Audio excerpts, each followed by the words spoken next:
There always seems to be a more independent partner. Have you noticed that? Don't you feel like that's true? And if you're not sure which one of you is the more independent partner, it's you. It's definitely you. And there's nothing wrong with independence. In fact, in your defense, it's unhealthy when people get into relationships with no independence. People who can't live fulfilling lives alone tend to look to their partner to fulfill all their needs in life, which is not only unhealthy, but for any partner that would be overwhelming, because you shouldn't be the source of all of their needs getting met. But you are the sole source of some of them being met. Things like trust, a feeling of confidence that you have their back. If something's important to them, it's important to you.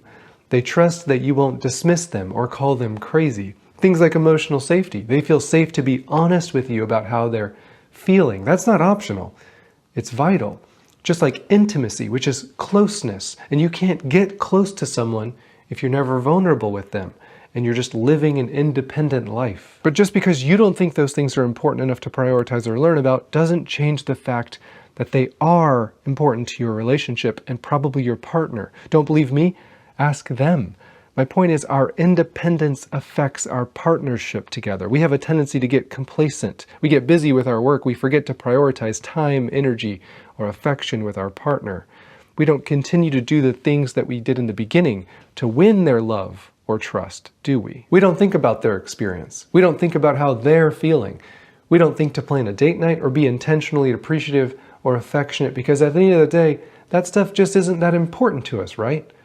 The problem is, if it's important to our partner, we will slowly drift apart. We unintentionally start living separate lives.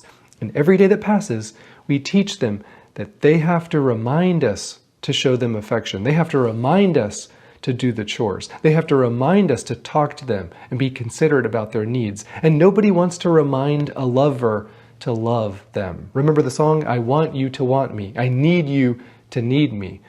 We teach them how to live life without us, and then we're blindsided when they finally do. And none of that was done on purpose, but that's what we need to understand. Mindlessness and unintentional neglect kill more relationships than anything else. Do you know why? Because self-centeredness and emotional laziness are subjective. They mean something completely different to you as they do your partner. And yet, how many of us have ever asked what they mean to them? And I'm not saying anyone is right or wrong. I'm just saying our independence affects things. And if we truly care about them, then we will ask, what is it like to be on the other side of me? Do you feel close and connected? Do you feel prioritized? 99% of us say we love our partner, but what percentage has bothered asking what love looks like or feels like to them? Do you know why I didn't want to ask? Because I'm scared. I can't handle it if they were actually honest. So I refuse to take any accountability for my behaviors that might have hurt them, even if they were unintentional. So we avoid those conversations, or we invalidate or dismiss them. We think that we're protecting their view of us, when in reality we're destroying it. We're unknowingly communicating, don't bring your hurts up to me. Your feelings aren't safe here.